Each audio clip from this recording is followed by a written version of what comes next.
Really, the best thing that I've ever done in this life is to choose to bring children into my lives. Nothing you do in this life will compare to you bringing these children into the world.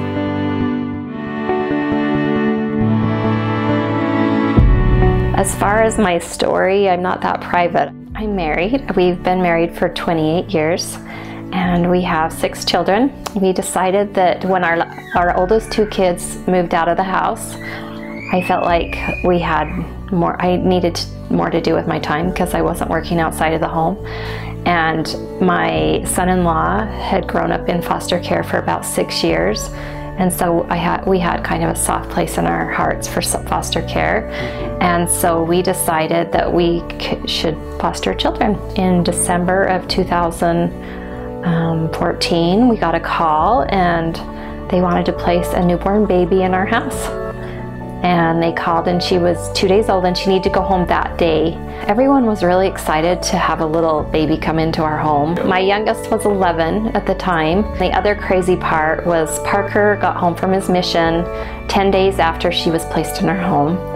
And my first granddaughter was born 2 weeks before Autumn was born.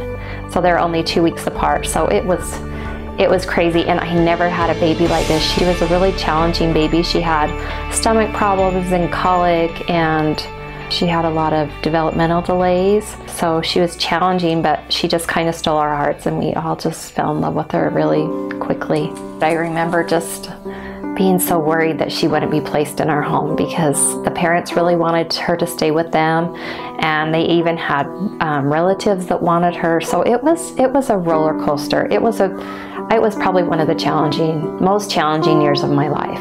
Just falling in love with this little baby and wanting her to be part of our home so much, but thinking we really might not get her. We really might have to give her back. We really might have to give her to this other family that wants her also. I remember, and I'm kind of embarrassed to say this, that I really had this moment. She had several weeks where she was just sick, like on end, screaming, rocking her in the chair. And I remember just bawling to Todd going, I can't do this.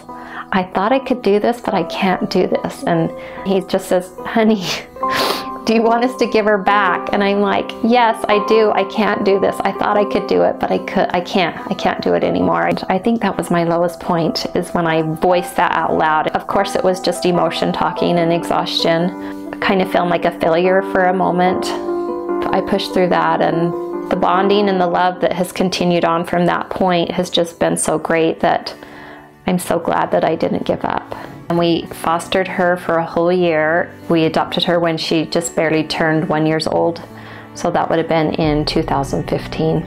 We found out in June that she has a genetic disorder called 1p36 deletion, and it's an interstitial proximal deletion in her first chromosome.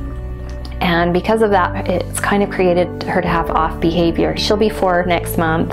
She's still in diapers, like she's not ready to potty trained at all.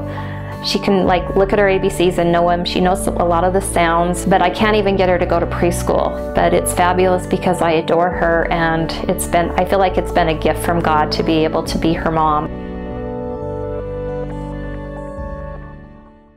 When Autumn was, she wasn't quite 2 yet, I had felt a lump in one of my breasts, and so I went to the doctor and went through that whole process, doctor, biopsy, and I did have cancer. I really did have such a fear that I was going to die and not be able to finish raising my family and finish raising Autumn. I could tell I was just checking off boxes. I was just in survival mode. And I mean, I could pop in a pill whenever I was in too much pain, but nothing can take that emotional pain away except, you know, your faith and your belief in God and your prayers. I'm a very religious person, spiritual person, and I really felt God's hands stepping in and helping me along this, carrying me at times when it felt more than what I could bear. I don't think there's a morning that she wakes up that I don't get so excited to see her. She'll just say, Mom or Dad, and I don't know how to explain it, but it's just like, it's joy that you can't really describe until you're a parent. And I get that every morning, you know, when she comes and climbs in bed with us, or she comes down the stairs and runs and hugs me. And I just think, I'm so glad that I stuck it out, because I feel like most days, the majority of the days, are just a gift that I've been given to have with her, and I wouldn't trade it for anything. Nothing brings you more joy than the love that you feel from your family. There's not a day that goes by that I don't thank him for her, because I just feel like being a mom is a gift that some women never have, and I feel like I've gotten another chance to have this experience of motherhood again, and I treasure it.